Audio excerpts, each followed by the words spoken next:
Hello and welcome back to another episode of AdvoChats. Today you're joined by me. I'm joined by Dhananath and I'm Akhila Randeniya and I'll be the host for today's show. So let's talk about the elephant in the room, Dhananath. Domestic debt optimization or DDR, as some folk like to call it, has been a point of contention for quite some time, if I'm not mistaken. Initially, with the entire IMF situation and the IMF coming down, a lot of people were kind of worried about how our debt would be organized or restructured, and as to what the implications would be to both local markets and the foreign creditors as well. So I think if everyone has been paying attention, just to give you catch up everybody as to what's been going on, the government has been engaging in its presentation of domestic restructuring of domestic debt and has taken essentially a long weekend. So today and tomorrow are both declared bank holidays, if I'm not mistaken, in order to better understand and to figure out where we can land as a country and as our financial system as a whole to ensure stability going forward. Um, and I believe there were three situations or three scenarios that were presented by the central bank. And Danath, would you be willing to take us through them? Thanks, Akhila. I think ideally the governor should, I think governor briefed some of the things, but we are just trying to understand the implications because I think there's also confusion among people what is happening and what is impacting this for my bank deposits, my fixed deposits, and my EPF, ETF. So we are just trying to uh, evaluate what has been presented. So the basic outline is there have been three main restructurings indications have been given. Just to provide clarity, Akila, in Sri Lanka's debt, there are two sides. One is called the external debt. That means that the government of Sri Lanka, our own elected government, over the years have borrowed money in dollar terms, but these dollar terms are under foreign law, basically the New York law or the London law, which is called the sovereign bonds. But in that external debt category, there are sovereign bonds, there are bilateral creditors where we borrow from countries like China, India, France, everyone. And of course, there are borrowings uh, from multilateral agencies. So that's we completely kept aside. We don't know yet what is the restructuring plan for that. Then comes the local debt, which is are two components mainly. One is some debt the government has borrowed in Sri Lankan rupees under Sri Lankan law. So that is there are two sides for that: treasury bills and treasury bonds. Treasury bills are mainly the short-term debt you call the government securities, debt instruments less than 1 year. And then we have the treasury bonds. I think treasury bonds became very popular with the bond scam, which was in 2015-16. Everyone got to know what a treasury bond is. But additionally to these two, there is another Sri Lankan debt component or like a local debt component, which called the Sri Lanka development bonds, which is issued under local law but in dollar denominations. That means if people like Akila or me have dollars by any chance, which we don't, we can buy that bonds which is under the Sri Lankan law, but the government promises us to pay a dollar interest instead of a rupee interest. Right. So those are the three categories. So in this sector, I think the government is mainly looking at the treasury, the local debt. That is, local debt Right. is mainly the treasury bills, treasury bonds, and the Sri Lanka development bonds. And there's another category called a small amount called FCBUs. So those are the main three categories that they have considered. So under this treasury bills, the government had said except the treasury bills holding by the central bank, none of the other treasury bills will be restructured.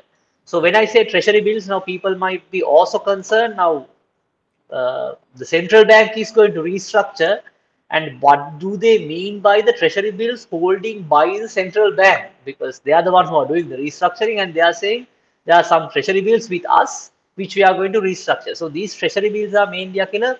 The process is when the government needs money, let's say the government wants to, just as an example, they want to build a building, or let's say a swimming pool at somewhere, Okay. and they don't have money. So basically they say, okay, we are giving you a piece of paper, uh, and that piece of paper has mainly three things: the amount that we want, let's say 1 billion, and they say we will pay it in, we pay an interest rate of, let's say, 5%, and the payment date. So if it's a less than a Okay. 1 day or 1 year, it calls under treasury bills.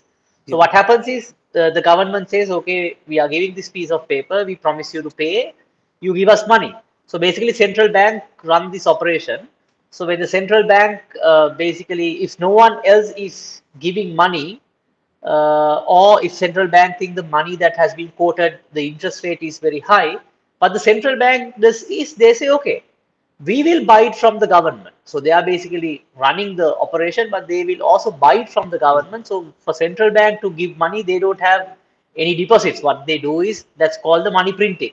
They run the printing machine, just as an example. So they take the money and they give it to the government, and they keep the treasury bill. So after that 1 year maturity, basically central bank itself getting that 5% interest rate on their own printed money, and keep it for to run the central bank Right. operation. So that's the treasury bills that they have said that they are going to restructure, which is under central bank. Okay. But they have said that will be restructured in phase two. So Okay. that's first component. The treasury bills under central bank will be restructured under phase two. Approximately, there are about 4 trillion overall treasury bills, and out of that, about Okay. 60% is under central bank.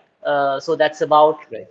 2 trillion to 2.5 trillion approximately of treasury bills, short-term ones with central bank. They said they are going to restructure it in the second phase, but they have given a guideline that 12.4% interest rate up to 2024, and 7.5 interest rate up to 2026, and 5% interest rate until maturity, Yes. some composition. Now the second one is the treasury bonds. So under treasury bonds is being held by two again main sides. One is the banks, that is commercial banks, and when I say commercial banks, all commercial banks, including the government banks, and the EPF and the ETF, or called the superannuation funds. So there they have kept completely the banking sector aside. They have said, okay, we are only going to restructure the bonds which is held by the superannuation funds, or in other words, EPF and the ETF.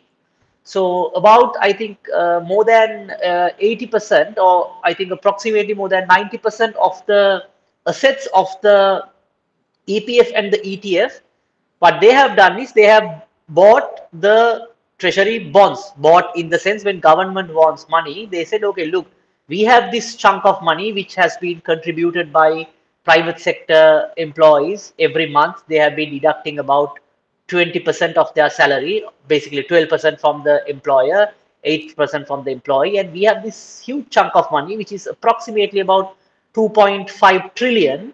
And from that 2.5 trillion, of course, the members also get an interest rate every year, so they have to invest Right. that money. So they have, but they have said, when the government needs money, look, we have a pot of money, we will buy the treasury bonds from that money. So what the government had said was, they have given two options for those treasury bonds holding by the EPF. They have said one option is, we will pay 12% interest rate for those bonds till 2025. 12% interest rate we are paying. For the bonds afterwards, after 12, after 2025, they will pay a minimum of 9% till the maturity. Right. Okay. That's what they have said, or else they have another choice. That is actually not a choice. They have said authorities may consider, that's the wording that they have used. They have said Okay. either we have to charge a 30% income tax for that fund, uh, for the money which is in that EPF fund. At the moment, it's Okay. 14%. I think people get Right. confused. Does that mean that when I'm going to withdraw money from the EPF, whether I am getting 30% tax? No. This is the pot of money where we all have contributed. It's run as a separate fund. It is same like the bank. So we all go and deposit money at the bank, and the bank getting taxed at, let's say, 28%, that doesn't mean that I'm getting 28% tax when I'm withdrawing the money. It is like the bank, Right. when they run the profit, they get like a 28% tax. So here Right. what they have said is not when the people are withdrawing the money, it is when for the fund, for the entire fund, uh, overall every year for their profits, Right. they will take an income tax as a Okay. revenue Okay. or income tax of 30%. Now it is at 14%. We are already paying a tax.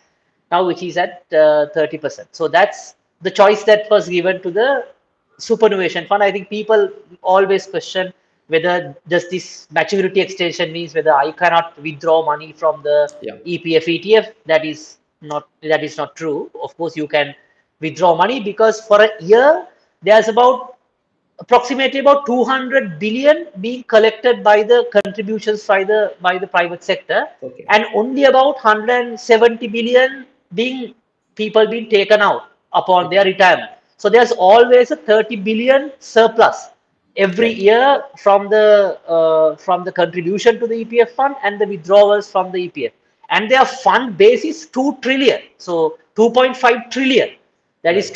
2,500 billion is their asset base, but every year only people are taking about 170 billion. Right. 2,500 billion is the asset base, only 170 billion is the withdrawal. So that's the difference. But those 2.5 trillion is invested in different assets, mainly including treasury bonds. So I think that's the confusion and the clarity that we want to, I Right. mean, that's the Yes. case. Sorry, my answer is quite long, but just No, wanted that's completely fine. to keep everyone, I mean, as far as I understand, maybe happy to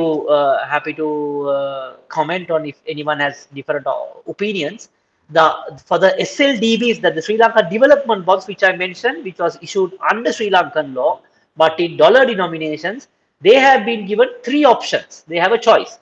One option is you call it a haircut. That means if you have a bond of $100, you will only be paid $70, which we have a small piece of paper saying you will be paid $100 uh, at the interest rate. They have mentioned an interest rate. So when you go with this bond at the end of that maturity period, you will not be paid $70, $100. You will only be paid $70, and the Right. interest rate will also be calculated for that $70. 70. Okay. Yes, that's one option. That's called a 30% haircut. They have given a second option that is no haircut. That means when you go with the 70, 100 rupee bond, you will get $100, but 15-year maturity with a 9 years grace period. That means for the first 9 years, I think they are not going to pay the interest. After that, the maturity will be after 15 years. So from 2023, if they do it, it would be in 2048. Yeah. 2023, 2033, sorry, 30. 2038. 38. Yeah. 2038 will be the maturity. And the interest rate, they have brought it down for 1.5%. That's option two. Option three is no haircut, no interest cut, but you can go with the $100 bond, but you will not be paid in dollars, you will only be paid in rupees. But Right. again, a 10-year maturity, which is in 2033.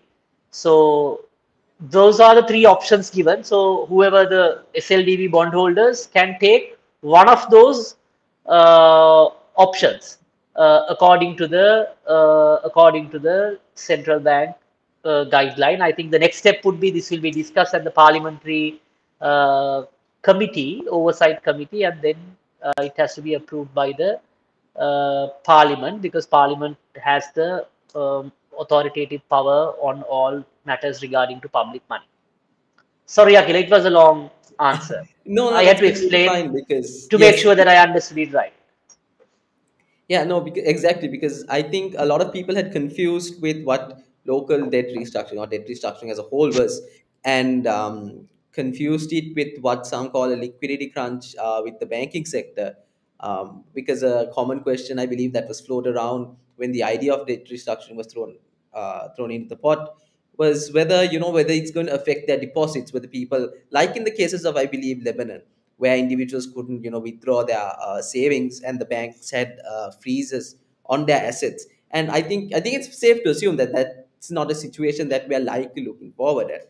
Um, and you know, if if we can go ahead with the debt restructuring, that we are looking forward to, or in some capacity meeting the expectations of the IMF, the initial tranche that was given, right?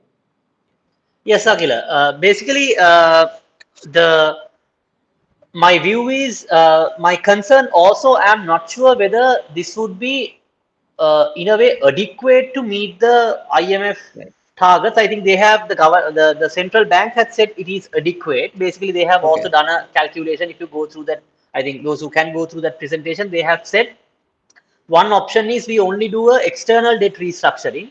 According Okay. to that scenario, they have said we cannot meet the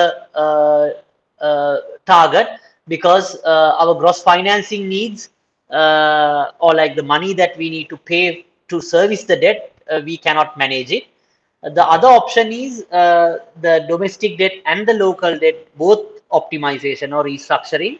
For that, they have said, okay, we can bring down the gross financing needs has to be about 13% according to the IMF Right. target Okay. is 13% that they have said it. But and also they need about a 17 billion US dollar relief in terms of debt servicing. So they have said that Okay. can be achieved. But the caution here is, Akhila, they have said Right. that can be achieved, but we are yet to see the working of it because we really do not know how they work the numbers out. I hope it has been done. Of course, the central bank has the capacity, but we want to. It would be we will be very confident to see. Okay, this is the how the numbers have been done, and that's how we show that it's only 12.7% gross financing need that we are hitting the target. So as the Okay. 17 billion debt relief that we are getting. So that we are yet to see. But my concern is, what if, I mean, I feel this may not be adequate to reach there. So the Okay. consequences is then in that case, we have to go through another debt restructuring if we realize after Once it again. won't happen immediately, but after 4 to 5 years, when we move on this process, if we realize that, okay, this is not enough, again, we have to do a debt restructuring. But having said that, Akila, there is no, in my humble view, there is no right or wrong answer in this. Right or wrong answer in the sense, the best option is not to go for a debt restructuring and run a proper economy. So then you need not to have this conversation in the first place. Okay. But that phase has passed now. We of course mismanaged the Yeah. economy. Now we have to come to the debt restructuring phase. And when it's come to the debt restructuring, of course there will be only losers. There will be no gains to anyone.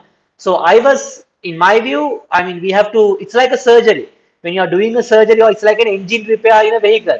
When you are doing an engine repair, you are not taking a risk on like a small wheel or something because you can't, unassemble the vehicle like the engine every weekend. No. You have to do it like once and for all, and then you should be able to run it for a longer period of time. Like a surgery, you can't do the surgery this weekend, another heart surgery next weekend. When you are doing a heart surgery, you better get it done properly Right. once and for all, so then you are functioning well for a significant time period.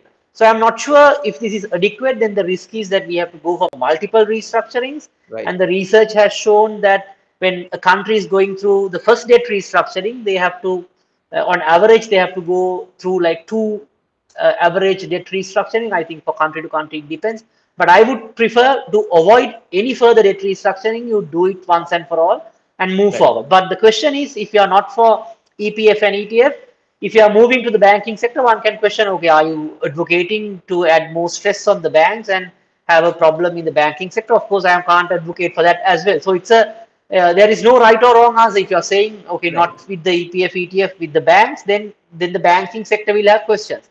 But I felt there could have been a better restructuring, in my humble view, where we will not have the need to go for a better restructuring because our target is we are trying to bring the debt to GDP ratio for 95%. Yeah. At the moment, it's 128%.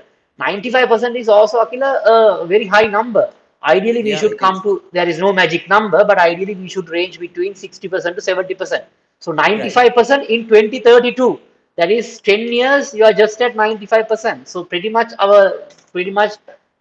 people's lifespan has been passed. Only the new generation has to bear that. So I Right. prefer that, okay, we do it since we mismanaged, since we all were responsible as a Okay. generation, let's get it in once and move forward. But I think it seems that it hasn't been the case. But also we have to wait and see whether the presentation that we are referring is the same presentation that has been put forward to the parliament, because that Right. also has to be checked, because the Yeah. cabinet paper we couldn't find it yet, so we have to really see on the cabinet paper. That would be my overall thought, Akila, on the restructuring.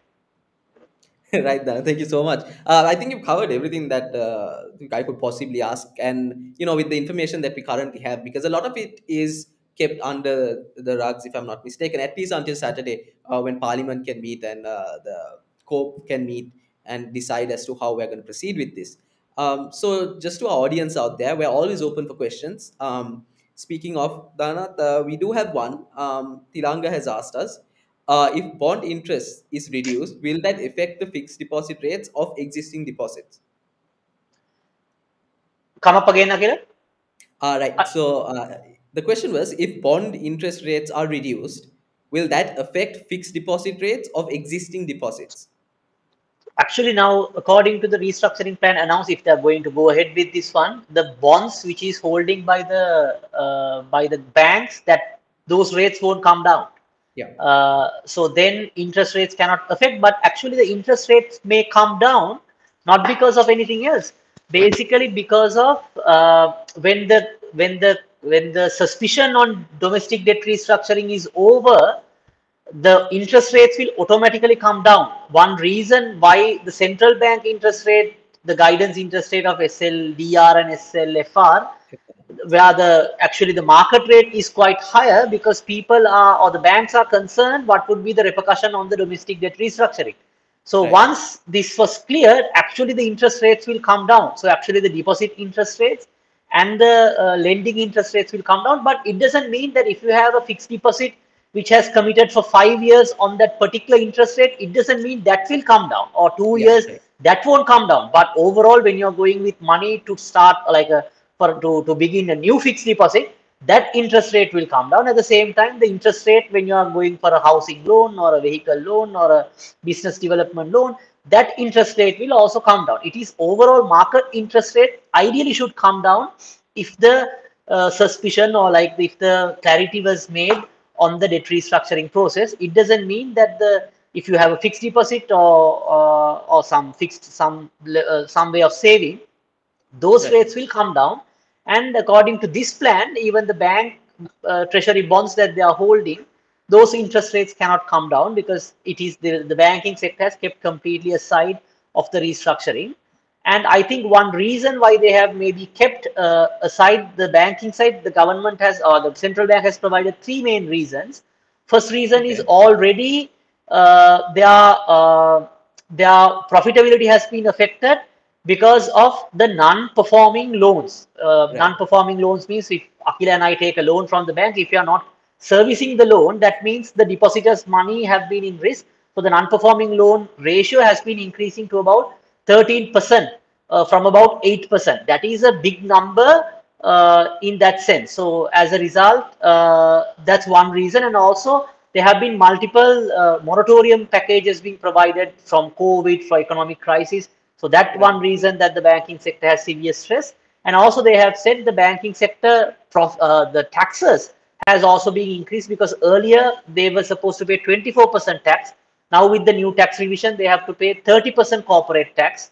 And of course, there was VAT on financial services earlier at 15%, and now it is at 18%. So overall, about 48% taxes has to be paid by the banks, opposed to 39% earlier. So because of the taxes and because of the non-performing loan ratio, and of course the moratoriums that they have given, that was another reason. And also the banks anyway have to take some cut or like a hit with the restructuring with the SLDBs, because Sri Lanka development bonds, a Right. significant portion being kept by the banking sector, and some banks are even holding the international sovereign bonds. So when we restructure, Okay. That burden has to be borne by the banks. That may be one reason why they have considered. And at the same time, in terms of banks' income, I think about 36%, according to a research paper done by Verite, about 36% of banks, all banks' net interest income is based on government securities, that is treasury bills and treasury bonds, Right. mainly the treasury bonds. So that may be one reason why they have been concerned to restructure the government sector. Those are the insights that I have, Akhila, on answering that question. Right. So I guess indirectly the banks are put under a bit of stress if there's going to be restructuring in terms of how the bonds and the T-bills are working, if a large percentage of their income is based on that. So I guess and just to add on to what you said, Nanath, regardless of the local debt restructuring processes, interest rates were, as we saw, coming down from the increment that we saw Correct. earlier. Because initially, I believe there's a 10%, 1,000 BPS, and then another uh, 950, if I'm not mistaken, increase in the deposit and the borrowing rates as well, lending rates as well. And it's slowly coming down because I think it's infeasible to have interest rates so high, especially when you're going through such economic crises.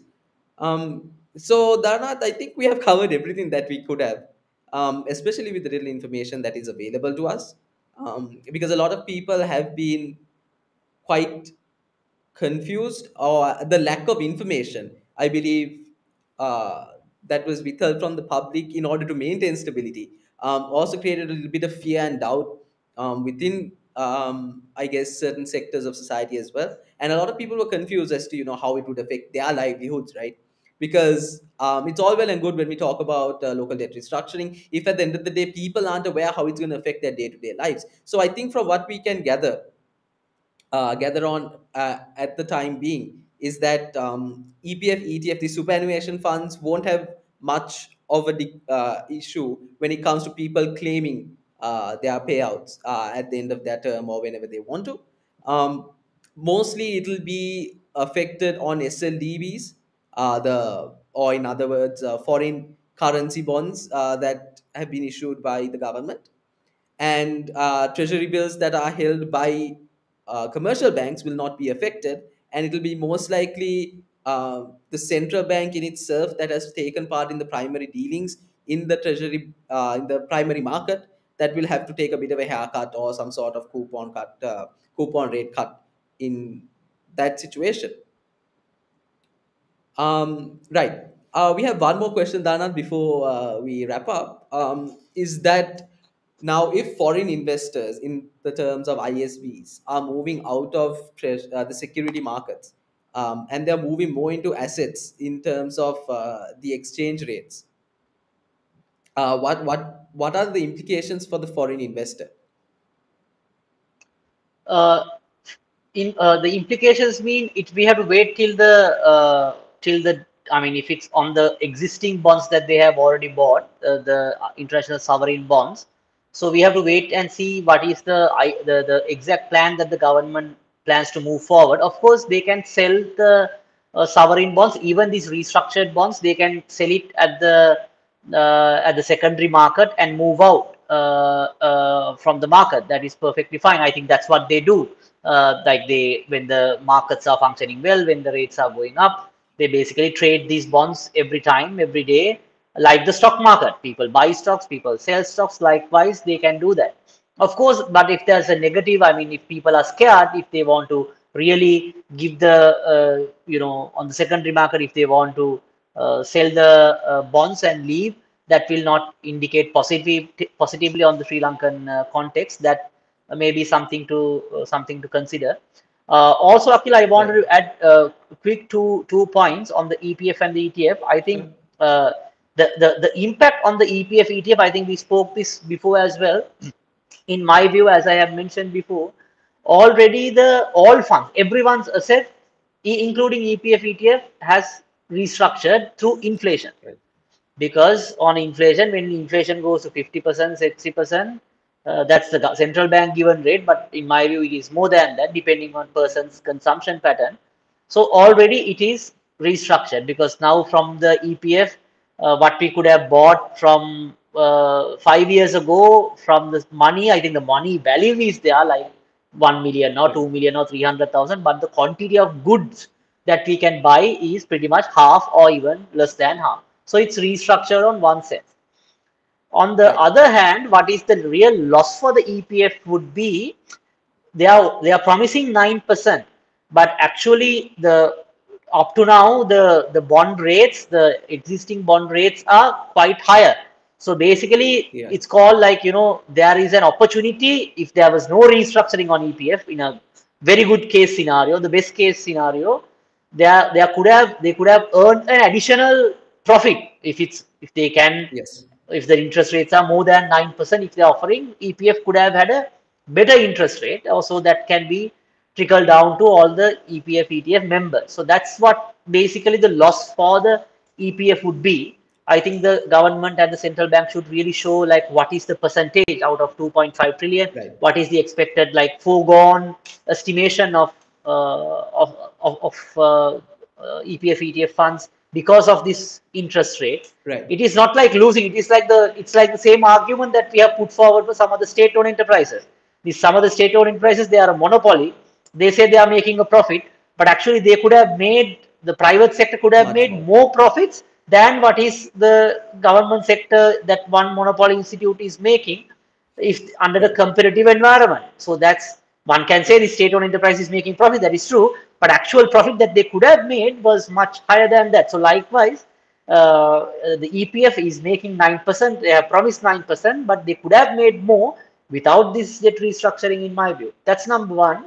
Other thing is also we have to understand this EPF fund has been mismanaged over a period of time because we know it was misused by investing in some stock market and something, and then on the bond scam, and now this. So we all know 2.5 trillion rupees is quite a sizable amount where you need solid professionals, good fund managers with proper incentive schemes to manage this sort of fund, because otherwise it definitely is going to misuse because people really do not have a sense on what needs to be done. In otherwise, people should be given that option to invest their own money on better channels. But of course, we know that is also difficult because people really do not know, they don't have the financial literacy.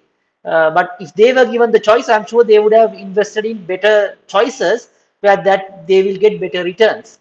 But given that Right. you have just have this 2.5 trillion, almost about 3 trillion massive fund, which the government is using for all sorts of things without a proper foresight, and this has been misused over a period of time. And this unfortunately became the reason. I mean, misused in the sense it's not like a loss, real loss, but the profits could have been much higher if it Right. was Right. invested properly. So those are the three things that I want to add uh, Sure. on this conversation, Akhila. Okay, all right. Thank you so much, Dhananath, for joining me today and helping a lot of us understand. At least I was personally quite lost, when it came to understanding what was exactly going on, because there's a lot of information being thrown around, like I said, because of a lack of information.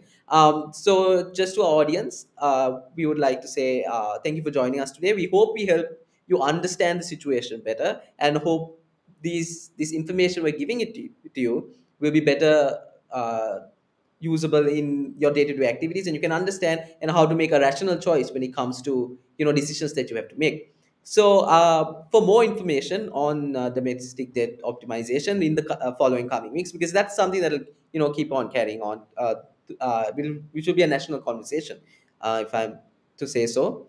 Social media platforms, Advocata Institute for in English medium, Advocata Plus in Sinhala, and Advocata Kural for the Tamil language.